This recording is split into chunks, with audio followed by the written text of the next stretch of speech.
விருதுநகர் மாவட்டம் கிருஷ்ணன் கோவிலில் கல்வி பணியில் கடந்த 34 ஆண்டுகளாக சிறப்பாக சேவையாற்றி வரும் VPMM கல்வி நிறுவனங்கள், கலை மற்றும் அறிவியல் கல்லூரி, பொறியியல் கல்லூரி, நர்சிங் கல்லூரி, கல்வியியல் கல்லூரி உள்ளிட்ட பல்வேறு கல்வி நிறுவனங்கள் ஒரே வளாகத்தில். கோவை மாணவர் அமுதன் கொலை வழக்கில் நீதி கிடைக்கும் வரை திமுக உறுதுணையாக நின்று போராடும் என எதிர்க்கட்சித் தலைவர் உதயநிதி ஸ்டாலின் தெரிவித்துள்ளார். சென்னை அண்ணா அறிவாலயத்தில் நடந்த வழக்கறிஞர்கள் அணி கூட்டத்தில் பேசிய அவர் இவ்வாறு தெரிவித்தார். இன்னைக்கு பெண்கள், குழந்தைகள் தனியா வெளியே போக முடியாத ஒரு சூழ்நிலை அந்த அரசு உருவாகி இருக்கு. கோவையில் இவங்க என்னன்னு சொல்லி ஆட்சிக்கு வந்தாங்க, போதைப் பொருளை ஒழிப்போம்னு சொன்னாங்க.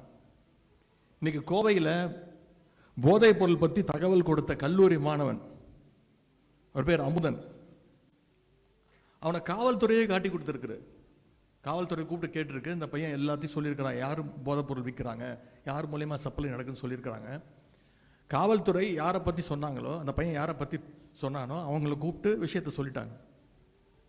இந்த சட்டமன்றத்தில் பேச ஆரம்பிச்சோடனே கல்வித்துறை அமைச்சர் பேச சொல்றாரு, கோஷ்டி பூசல், 10 பேருக்கும் தகராறு நடந்தா அதுக்கு பேரு கோஷ்டி பூசல்.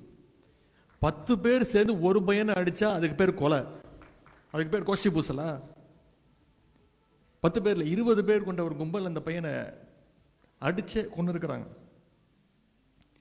இன்னைக்கு அந்த உயிரிழந்த அந்த பையனோட அம்மா யார் மேல் நம்பிக்கை வச்சிருக்கிறாங்க?